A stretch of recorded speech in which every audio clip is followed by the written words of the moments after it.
Today I'm going to be sharing my process for painting this little landscape scene on my Cintiq Pro here, and I'm using Art Studio Pro.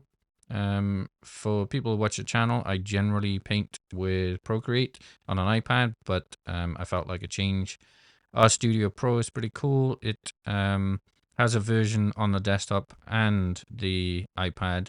So once you learn it, it's pretty cool because you could use it on both.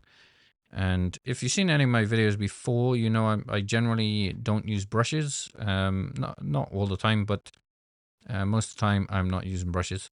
And I'm using the bucket tool in RStudio Pro. You see it on the bottom middle left there. It's the bucket tool, and then you can turn lasso and fill on. It's a really good one. One reason why this is better than Procreate is you can change the opacity too of the fill, and that's going to get important. When you change the opacity fill on Procreate, it doesn't do anything. They need to fix that, but I don't think they care, and they're so slow at releasing things. I'm not holding out hope for that. So anyway, not really bashing Procreate. It's great, but Art Studio Pro is pretty cool. Check it out if you haven't. So this painting, I'm trying to replicate the low polygon look you get in games.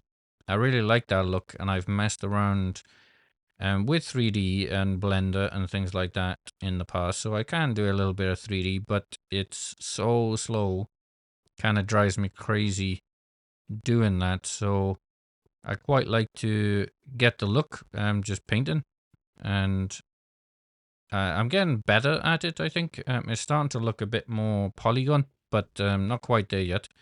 RStudio Pro is helping with that opacity thing, right? So this is vital. I'm not using it yet because I'm just laying in the big shapes first, but you'll see the opacity in effect in a minute, and I'll explain what's going on there.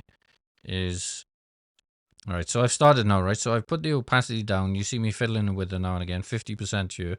So basically what I'm doing is taking the highlight color, mostly, and not all the time, but mostly, and then putting it into the shadow. So I get a nice kind of gradient look, and I'm careful to like make sharp edges because in the polygon world, obviously it's they're all straight shapes and polygons. I know it might look curved sometimes, but that's just lots of straight lines. So I'm trying to keep my shapes like a polygon kind of style. Now, it's quite tricky, I'm not gonna lie, and it's just about working for me, and I think I can do better. So hopefully, in the next few paintings, I can make it better. But it's turning out okay. But the opacity thing is what's really helping me here, is because I can go over and over and over, and it gives me different polygons, if you know what I mean.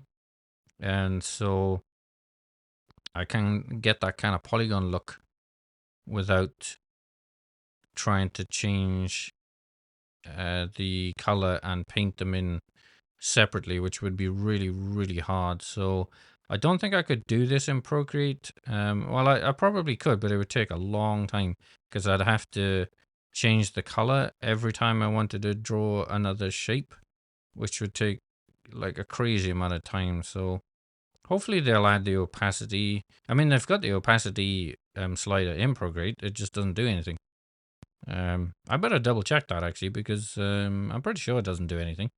But I could be wrong.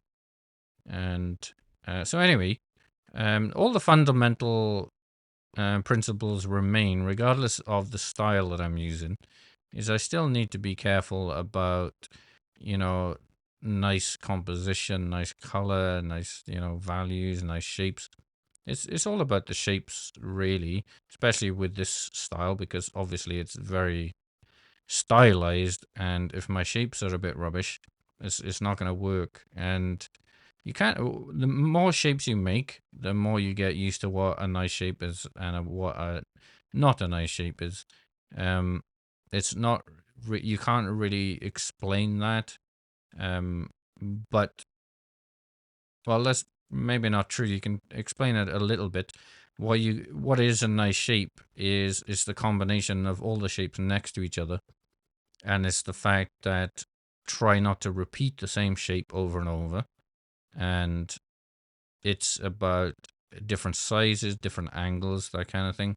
So, if you go back a couple of years when I started this kind of shape thing, my shapes were rubbish. So you definitely get better over time, and you can start to see like, oh, that's a nice shape, that's a good shape.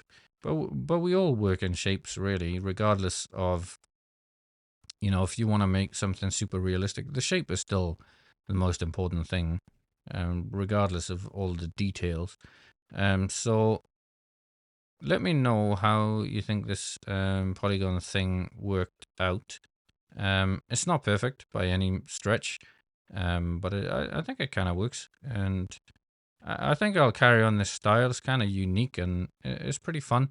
This painting took me about 20 minutes, and I cut out anything where I'm not doing anything so you don't get bored. But if you like it, give me a thumbs up and a sub, and I'll do some more.